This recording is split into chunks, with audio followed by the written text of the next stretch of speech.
Welcome to this 1-hour English lesson. Today, you're going to learn English with the news. We're going to read 2 different news articles together so you can learn a lot of advanced vocabulary, complex grammar, and correct pronunciation. Let's get started. Can you guess where this is? Which country this might be? Well, this is India. And it looks pretty crowded, doesn't it? And that's what we're talking about in this article because China is now the most populous country in the world. And we know that because of our headline. Let me read the headline. India overtakes China as most populous country. First, let's talk about our verb here, overtake. Let me share the definition. This verb simply means to go past something, past in the sense of exceed. And you do that by being a greater amount, so quantity, or degree. We use this a lot with statistics or reporting on numbers, facts, figures. You'll hear this a lot about sales. For example, US sales have overtaken European sales. So sales in the US compared to sales in Europe.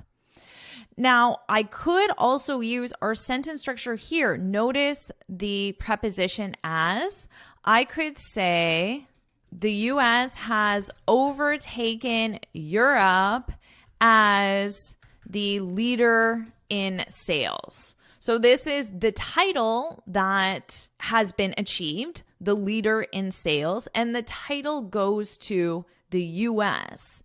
And it also suggests that previously Europe was the leader, but now if you're imagining they're in a competition or a race, Europe was ahead, but now the US has overtaken Europe. So it does suggest that element of competition between the two as well. Because previously, before this, China was the most populous and India was a close second, but now India has overtaken. So that's the go past part, which is an important part of this definition. So I'll just underline that. Let's continue on. India has overtaken China as the world's most populous nation, according to Bloomberg, referring to the World Population Review. All right, so we've already discussed overtaken, and I did use the same verb tense, have overtaken, because it was plural, they have. Notice now it's has because it's India, which is conjugated as it, singular, it has. And the reason why this is in the present perfect is because it's a past action. So the action is complete. It's a completed past action, but there's a result in the present. Past action with a result in the present. What's the result in the present?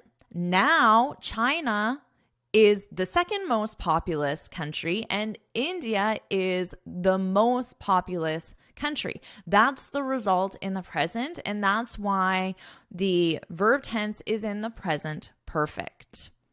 Let's continue on. By the end of 2022, India's population was 1.417 billion people. So if you have numbers after the decimal point, you can simply see them as the individual numbers, 1.417. You don't have to say 1.417. That doesn't sound right. So say the numbers as individual numbers. I'll just write this out for you. Say the numbers as individual numbers after the decimal point. And the decimal point is this. It's the same thing as a period, but when we're referring to numbers specifically, we don't call it a period. We call it a decimal point. And that's why when I say it out loud, I don't say 1.417. You don't say that. You say 1.417. 1.417. So let me just write that so you understand. You say 1.417. That is how you verbalize this number. 5 million more than China. So we could also say, using our overtake, India has overtaken China by 5 million people. The people is optional because in this context, we know we're talking about population. So you don't have to say people if it's obvious. But if you're ever not sure, just add in the reference point. India has overtaken China by 5 million people. So remember, India has gone past or exceeded China, and then you can have by if you're talking about a specific number. You could also do a percentage. I don't know what the percentage is, so I'll just say 0.7%. You could also have by and then a percent. Remember that 0.7%. Let's continue on. On January 17th, I want you to notice my pronunciation because even though it isn't written as the little th, you know, when you see the date and it gives you the little th, 17th. Notice what my mouth is doing. My tongue comes between my teeth and I push out. 17th.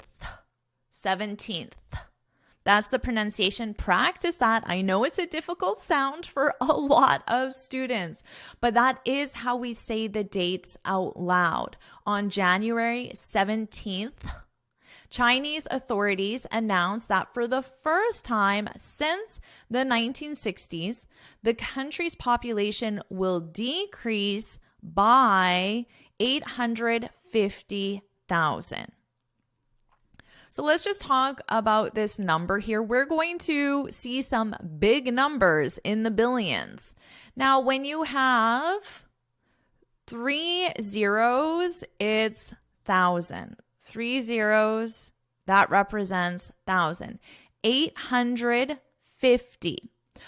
A lot of native speakers will say 850. You do not need to say and. Sometimes I say it as well, but it is not necessary. It's 850,000. And notice, it's not 850,000s plural. No, 850,000. Okay, singular. In 2022 compared to the previous year. According to the State Statistics Department of China, 1.141 billion people live in the country. Now remember, I said the number is singular, right? The number is singular, but whatever the number represents is plural. Now, people does not have an S because people is the plural form of person. It's an irregular plural form. So we have one person, two people. So people is the plural.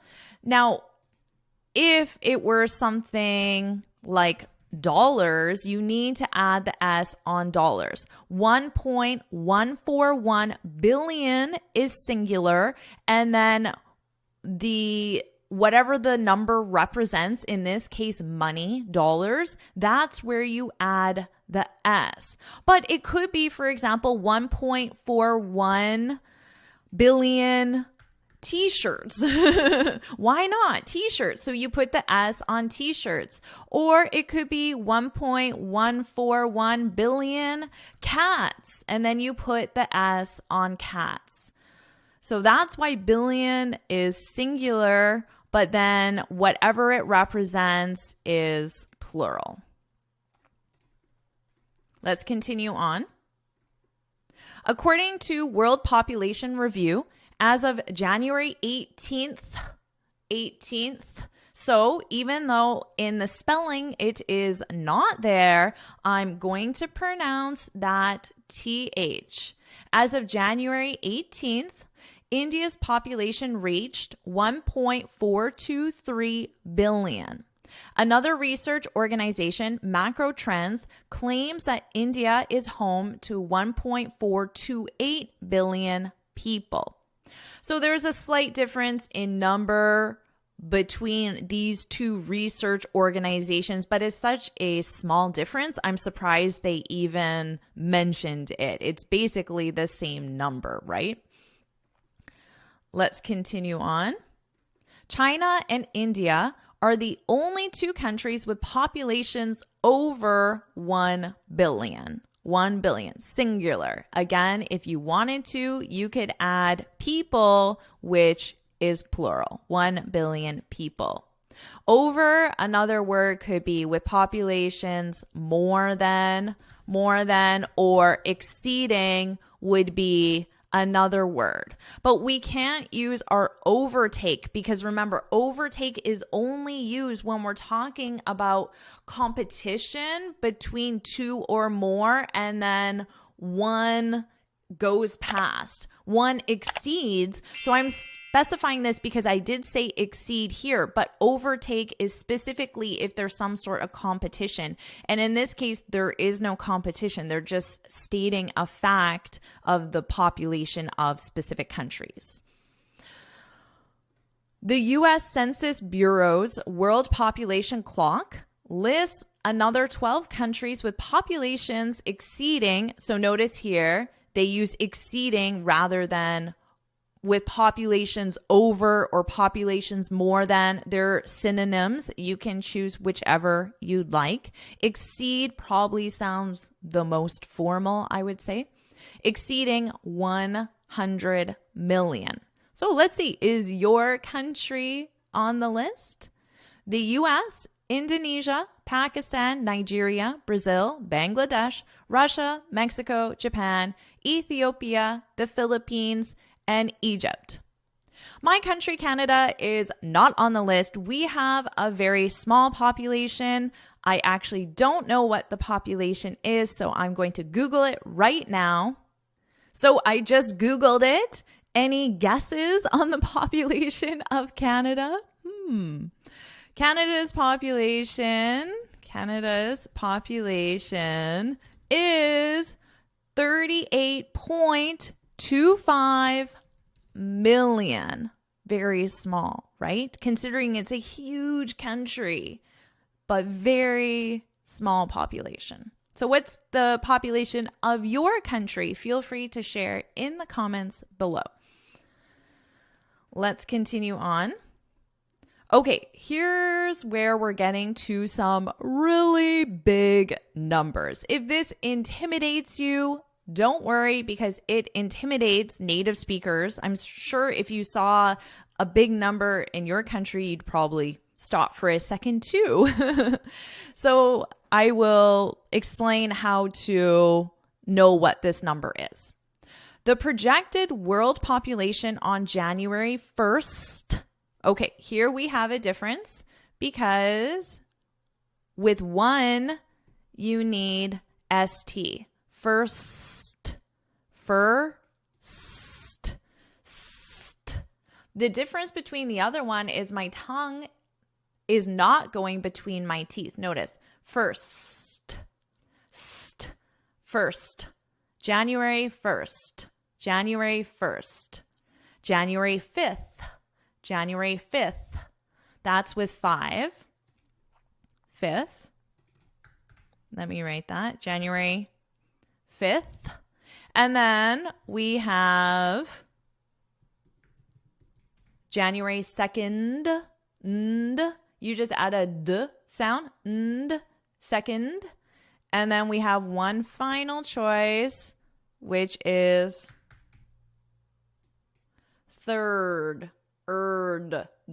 These are pretty easy because you just basically add a D sound on the end. This one, you need that th. And then this one, you need st, st, st. So practice those. I will say them one more time for you. January 1st, January 2nd, January 3rd, January 5th. So you can practice that. The projected. When something is projected, it means you're guessing or you're estimating what the number will be based on data or information. So you don't know 100% that this is what the number will be. It's the projected number. So the definition, projected, this is an estimate, and the estimate is calculated based on known information. And notice how specific they are with the projected number. That's pretty specific. So we'll see if that's correct. We actually know what the world population is at the time this video was recorded, so you can go see if this was true or not. Okay, so now I'll read this number. So first of all, what is this? Well, I know by how many groups of 3 there are, okay? So if there are 1, 2, 3 groups of 3, then I know this is billion. And then this is million, okay? Billion, million. And then this is thousand. And I'm just going to focus on one group. That's how you make this long number very easy to read or understand. You just look at the individual groupings. So 7,942,645,086. And the final group, you don't say anything after it. It's just 86. Remember, I said we don't need to say and. So I don't say 942 million. It's just 942,645,086. So you can practice, write out some random long numbers and practice reading them out loud. That will be helpful. Now let's take a look at our next big number. So I can tell I have 3 groups. So I know I have million and then thousand. And then remember, the final one is nothing. 73,772,634. So that's the amount of the increase. And remember, that's the world population, but this is just projected, which it means it's an estimate. And as a percentage, that's 0.94%. And this is calculated from New Year's Day 2022. During January 2023, 4.3 births and 2.0 deaths are expected worldwide every second. So here's another example where the whatever you're calculating is plural. So we have births. That's why it has an S, because there's more than one, right? And deaths. If it was just one, we wouldn't have the plural. And you would say one death. One death. There was one death this month, for example. There were 2 deaths, add that S, this month. So practice the numbers and the plurals. I hear lots of mistakes from students with both of those. And they're expected. You could also use projected because it's just an estimate based on known information. So you could say that as well. Worldwide, every second. Every second. So that's our article. You learned a lot of big numbers, a lot of data and statistics. I hope you found it interesting. Now what I'll do is I'll read the article from start to finish, and you can follow along with my pronunciation. India overtakes China as most populous country.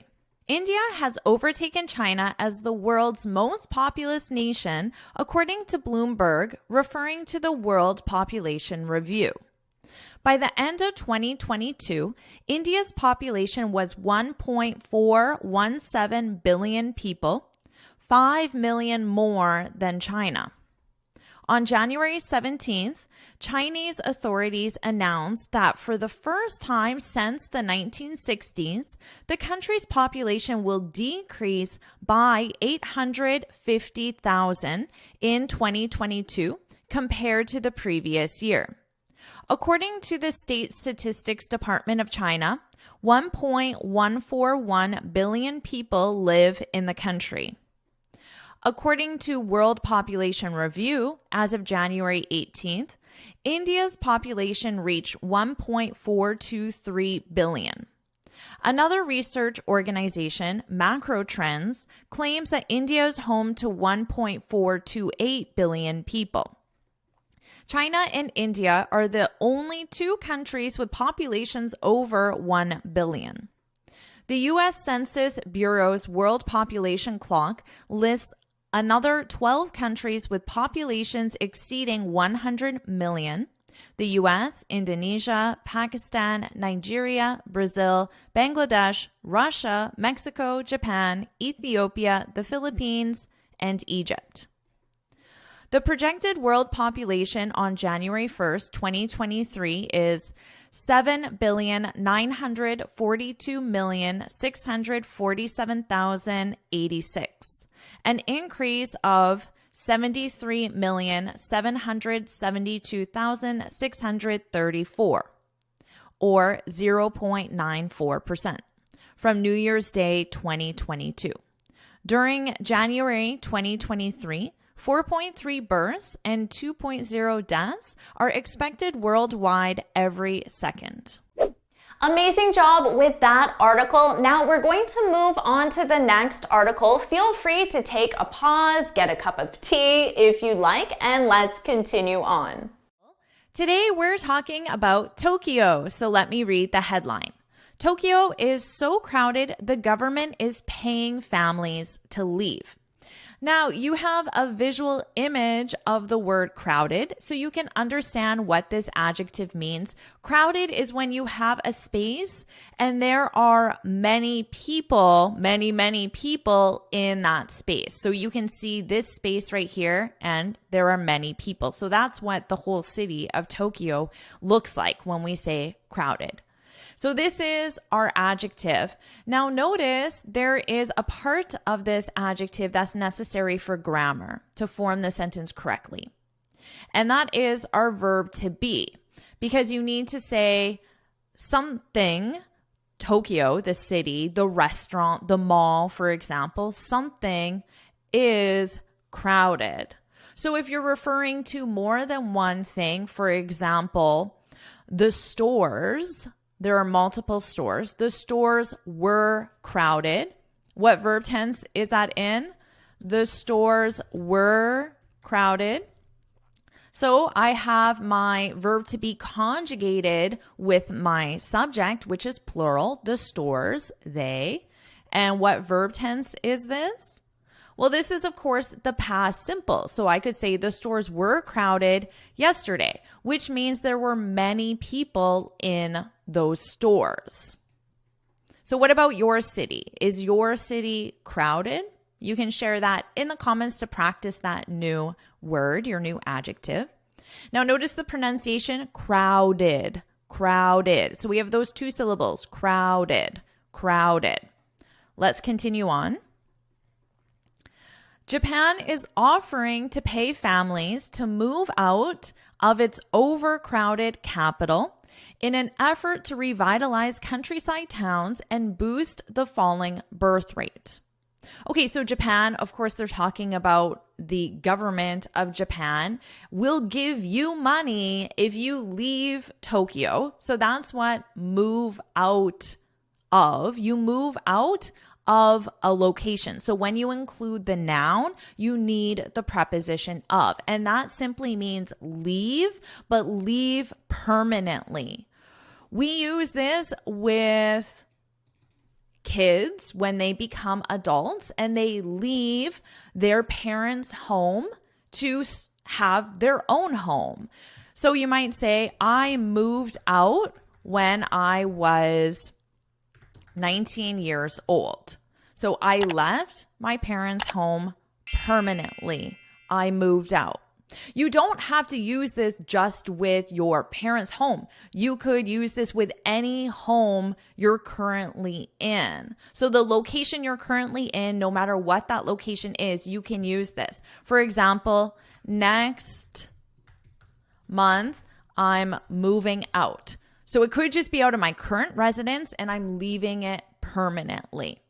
Now, notice I didn't include the location. If I include the location, I need the preposition of. Next month, I'm moving out of my apartment and I'm moving into a condo or a house, for example.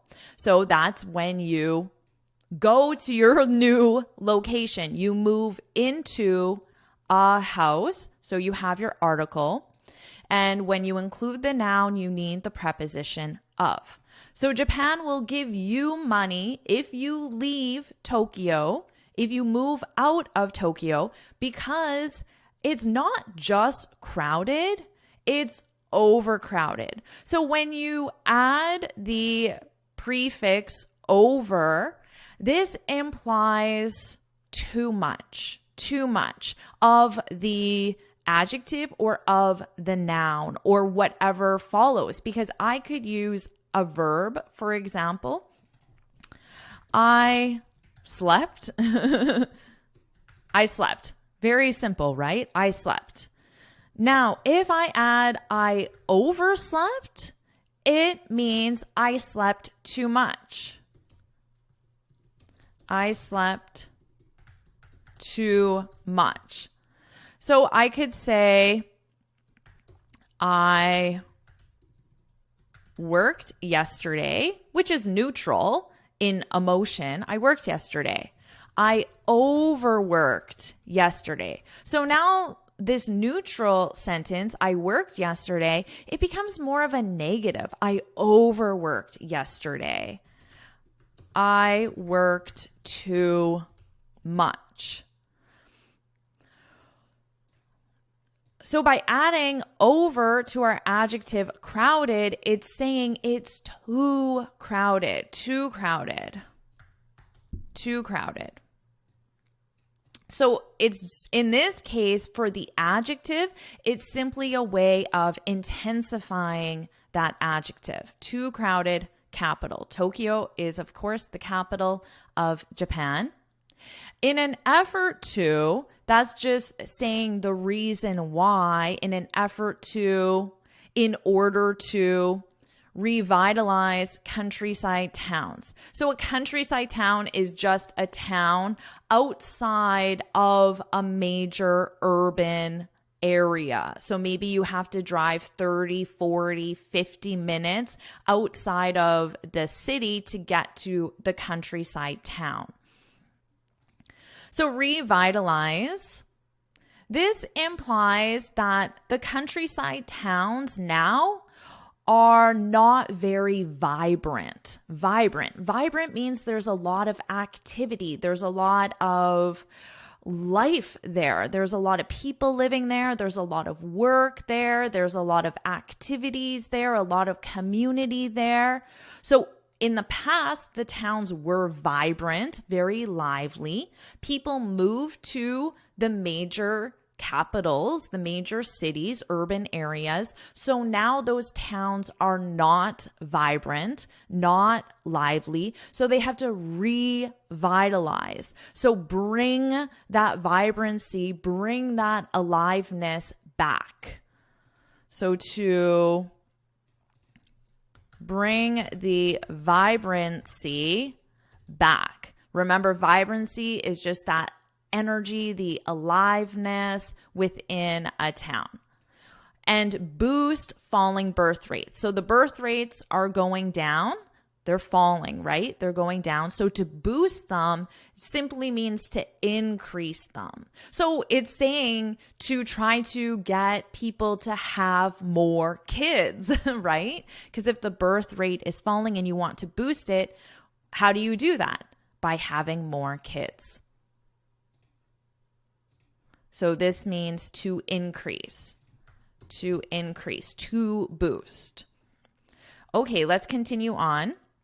Starting in April, families in the Tokyo metropolitan area, including those headed by single parents, will be eligible to receive 1 million yen per child if they move to less populated areas across the country, according to a spokesperson from the central government. All right. So starting in, of course, this will begin in April. Notice our gerund verb here, starting in. So that is a nice way to begin your sentence. Alternatively, you could say what are they saying this is? I'll just say the new plan to give families money to leave Tokyo. The new plan will start in April. So this is using it in the future simple. And then I can just take my gerund verb to mean the same thing. So this is the future simple. I have my will and then my base verb start. So we have will plus base verb. But notice here, I have my gerund verb, which is a nice advanced way to form this sentence. Gerund, verb, ing, starting in April. Okay, those headed by, this isn't a very common vocabulary word that you'll use in your speech, I imagine, but it simply means families that have one parent. So a single parent family is a family with only a mother or only a father. So that is a single parent family. Single parent family. So let me write this for you. Of course, this is very common. And the reason may be because of divorce. So the couple divorced, they're no longer together. Or perhaps there was a death. One of the parents died. So a single parent family or household. Sometimes they call it a household, a family, only a mother or only a father, but not both. Okay, so only a mother or only a father. And headed is just another way of saying that parent leads the family. They're in charge of the family. So you can understand what headed by means. So for example, you might see this more in a business context. The company was headed by a woman. Was led by. So to be headed by is another way of saying to be led by. Now notice this is in the passive form, and that's why I'm using my verb to be, and it's in the ed form, to be headed by. I could say a woman headed the company, a woman led the company. But honestly, this is not very common. I'm just explaining for the sake of this article, but I would suggest using led by because it's a lot more common. So I'm just going to put led by. Led by. Okay. So to be eligible, to do something, it simply means that you are able to. Because you meet a specific criteria. So in this case, what's the criteria? You must live in Tokyo. So far, from what we know, this is the only criteria. You must currently live in Tokyo and be willing to move to a small town, a countryside town. So that is the eligibility criteria. So that's the noun form. So if you're applying for maybe a visa in another country, you want to know what's the eligibility criteria. You're applying for a loan, you're applying for a mortgage. What's the eligibility criteria? Eligibility criteria. And that's just the verb form is to be eligible. So it's possible that you're not eligible for some reason, and they could say, sorry, you're not eligible. So this is our verb to be, and then I'm just making it negative. Sorry, you're not eligible for this loan.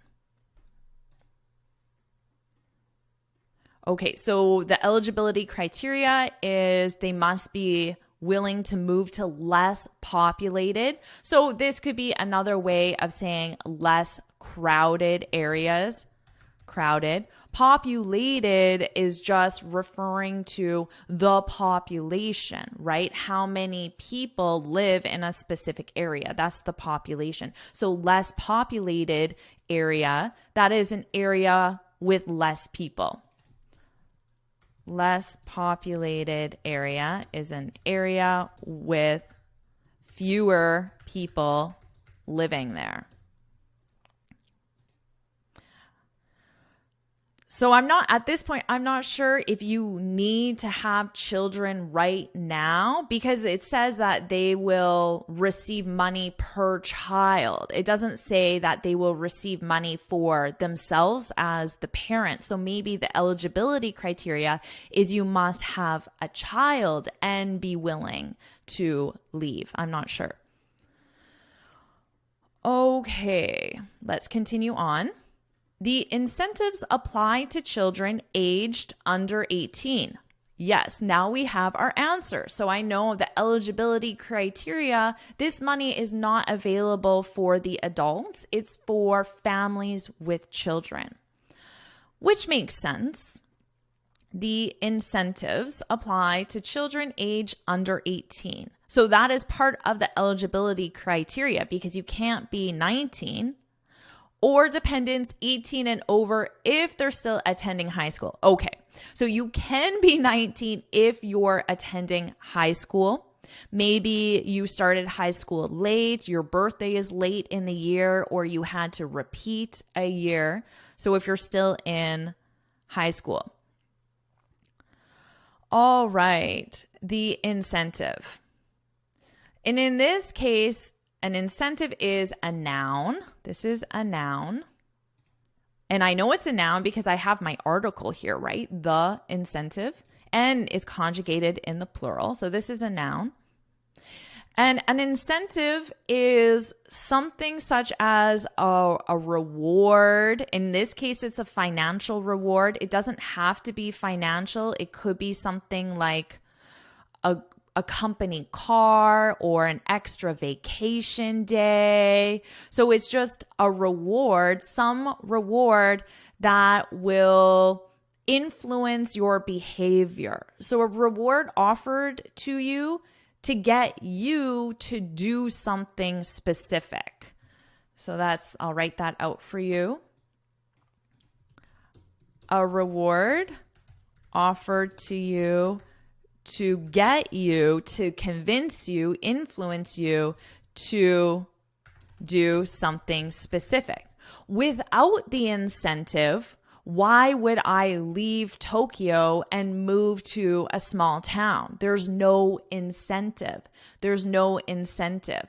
With the incentive, I might think, well, $7,000, almost $8,000 That's a lot of money. And that's per child. If I had 4 kids, I don't know, that's quite a lot of money, right? That could go a long way in a small town. So let me show you how I use that in the negative, because I said, why would I move to a small town? There's no incentive for me to move to a small town. So without the financial reward, without receiving this money, there's no incentive for me to move to a small town. So this is used a lot in workplace situations because I might say, well, there's no incentive for me to work late. I don't receive extra money if I work late, so why would I? So that's why companies will give you bonuses or give you something like a prize, a free lunch if you do something specific. That's the incentive. But you might complain, oh, there's no incentive for me to do something. So that's a good noun for you in a workplace situation, especially if you are a manager or a leader, because you want to incentivize your team. All right, let's continue on. It's not the first time the government has tried to use financial incentives. Remember, I said that an incentive is just a reward. It's not always financial. It could be an extra vacation day or a free phone, for example. Or it could simply be something simple like a plaque that you put on your wall that says great job. Could be something like that. But now they're specifying financial incentive. So it's just an adjective to give more information about what type of incentive. It's not the first time the government has tried to use financial incentives to encourage people to leave. Remember, that's the purpose of an incentive, to try to get people to do something. Encourage is another way of simply saying to get. It's a more formal way of saying to get people to leave. But this plan is more generous at 3 times the amount currently offered. Okay. So they're saying right now the incentive is almost 8,000. So before it was what, 2,600 or so. So it was 3 times less than it is now. So you have, it was 7,700 divided by 3. I don't know what that is. You can let me know. And that was the 3 times less. So if the incentive was only, let's say, $2,500, maybe that wasn't enough to actually incentivize someone. It wasn't enough. The incentive was too small. So they increased it. They increased it by 3 times. Let's continue on. For decades, people across Japan have migrated to its urban centers seeking job opportunities. Tokyo is the country's most populous city with roughly 37 million residents. So in this case, when you say most populous, it's not actually saying it's crowded. It's just saying the city with the most people. So remember, population, populace, it's the number of people who live in a city. Now, maybe 37 million isn't crowded because it could be that the geographical space is so big that 37 million can comfortably live in that space. So just because something is highly populated, it doesn't necessarily mean it's crowded. Remember, crowded has to be when there's a small space, or not small, any size of space, and a lot of people in that space. Let's continue on. But this migration pattern, combined with Japan's rapidly aging population, has left rural towns with fewer and fewer residents, as well as millions of unoccupied homes. So the migration pattern, this is just the fact that people are leaving small towns and going to the larger urban centers, mainly the capital cities, the major cities. So that's why they need to revitalize the small towns. So rapidly aging population, rapidly, of course, is something that happens very quickly. So Japan's population is aging very quickly. So you have to change the sentence structure a little bit, but it means very quickly, of course. So we already know there are fewer and fewer residents in those rural towns. Now, unoccupied homes, well, I think this is obvious, hopefully, but when you have an occupied home, but then if you put an un in front of it as a prefix, then it means not in this case. So not occupied. So if it's not occupied, it means nobody is living there. Nobody is living there. Another term is vacant. Vacant is nobody living there. You see this a lot with hotels. Hotels will say no vacancy, which means there's no space, because vacant means there's nobody living there. Now, in a hotel, you don't live there. You just stay there because it's temporary. But if there's no vacancy, it means there's no space, because vacant means space. So there is space. Nobody is living there. Or for hotels, it would be staying there. Living is permanent and staying is temporary. And that's why we use stay with hotels and live with your home. So that's unoccupied homes, and that's for hotel. Hotel. So no vacancy means no rooms available. Let's continue on. Meanwhile, in major cities, space has rapidly run out and prices have skyrocketed. Tokyo is consistently one of the world's most expensive cities to live in, ranking 5th globally in 2022. So we already looked at rapidly. Remember, this is an adverb, so it comes before our verb. Space has rapidly run out. So to run out, this is a phrasal verb, to run out.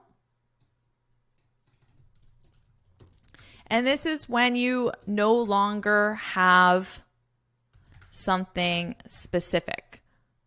So another way of saying it is to have zero, to have zero. So for example, I could say, we ran out of ink. So let's say I'm trying to print a document and I can't. Oh no, we ran out of ink. This means we have zero ink. We use this a lot with time. So you might say, actually, this is a very good one. So think of it in this context of time. We couldn't discuss the proposal because we ran out of time. So we have zero time. That's what it just means when you get to zero. So you no longer have time. We ran out of time. So space has run out. There's none left. There's zero space, right? Prices have skyrocketed.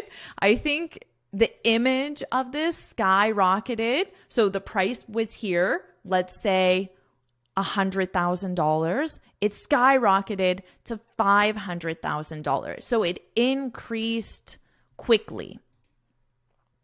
That's what I would say skyrocketed. Increased quickly. I think a lot of people are seeing this with house prices right now. A lot of people are seeing this with grocery prices. The price of groceries has skyrocketed. And it is an increase in price, but quickly increase. Now you could put something specific. The price of milk has skyrocketed. So you can use a general category, groceries, or you can use a specific item. Notice the pronunciation: skyrocketed, rocketed, skyrocketed, skyrocketed. So that could be one of the reasons why you accept the incentive, the financial incentive, and you move out of Tokyo into one of the smaller towns to revitalize that small town. And that is the end of our article. A lot of great vocabulary, grammar, and pronunciation in this article. So now what I'll do is I'll read the article from start to finish so you can focus on my pronunciation and practice along with my pronunciation. Tokyo is so crowded, the government is paying families to leave. Japan is offering to pay families to move out of its overcrowded capital in an effort to revitalize countryside towns and boost the falling birth rate. Starting in April, families in the Tokyo metropolitan area, including those headed by single parents, will be eligible to receive 1 million yen, $7,700 per child if they move to less populated areas across the country, according to a spokesperson from the central government. The incentives apply to children aged under 18 or dependents 18 and over if they're still attending high school. It's not the first time the government has tried to use financial incentives to encourage people to leave, but this plan is more generous at 3 times the amount currently offered.